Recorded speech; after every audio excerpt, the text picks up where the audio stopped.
Hello guys, welcome to my YouTube channel. In today's video I'm going to show you how to make Danish cookies. I really love them. My father used to get it for me when I was a kid, so I'm going to be showing you how I'm going to make it. These are the ingredients I'll be using for this video, and I'm going to start by showing you my vanilla. Next up is my flour, my corn flour, egg whites, butter, sugar and milk. This recipe is very easy, so simple, very quick to make, and you can decide to make everything in the mixer, and you can decide to follow my step in this video. If you haven't already, please subscribe to my channel. I'm going to start by adding my butter and my sugar together. Then I'm going to combine it in the mixer.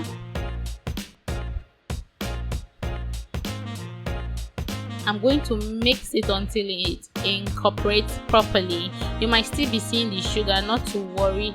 You have to keep beating. The sugar doesn't have to dissolve totally, because when you add in your next ingredient, which is our egg whites, it would melt, it would incorporate totally, and you have this white looking fluffy pale butter. Then next up I'm gonna add my flour, my corn flour. This flour has been sifted initially, but the corn flour isn't, so I'm going to just sieve it all over again. Then I won't sieve my milk, I'm just going to pour in my milk. At this point I'm going to mix everything together. See, that's just basically it. So easy to make. I'm going to mix it properly until it's pliable. Then now at this stage I'm going to add in my flavor. I'm going to be using vanilla for the purpose of this video. You can decide to do strawberry and color your butter to be pink, and depending on what you like, you can decide to do pineapple, whatever.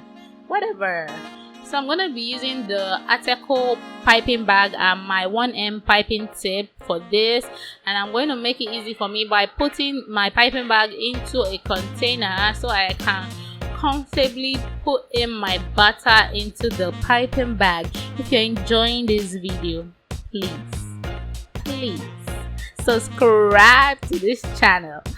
Here I have lovely, wonderful recipe you'd never believe you can find in this channel. Trust me, I'm hyping myself. So at this stage I'm just gonna secure my parchment paper by piping a little bit of my butter to the baking pan and put in my parchment paper. This is to hold the parchment paper together when I'm piping my cookies, it wouldn't move around. So you can decide to just scoop it and put it on the parchment paper, or you can use a piping tip, depending on what you want your cookie to look like. So I want mine to look like a rosette, so that's why I'm using the 1M tip, and it's so easy. You can use any piping tip of your choice as long as you like the result that it gives to you.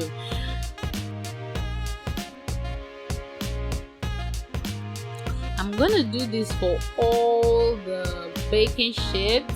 I'm going to you can see some little spaces, so I just decided to do some little flowers with it. So I'm just gonna bake that, and this is the second batch. Trust me, I had to do the second batch because the first batch burns. It burns. I was so busy, so I had to make this second batch. So at this stage I am just gonna go right to the oven and bake it.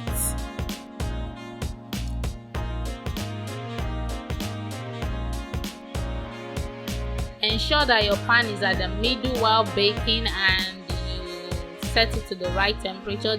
The recipe would be in the description box below. Also, when you bring out your cookie, also ensure that it is done. Like, this is how you know it's ready. The sides will be amber, it wouldn't be white, it will be almost, you feel it's burnt, but it's not burnt, it's just amber. So that's how you know it's ready. And when you bring it out, don't be scared, it will be soft, but when you leave it to stay for a while, it will harden up and be like a cookie should. This is what it looks like. It's so yummy, guys. Creamy, milky. This is a milky Danish cookie. This is exactly what it looks like. The milk gave it a different taste. Thank you for watching. I'll see you in my next video. Bye bye for now. I love you. Mwah!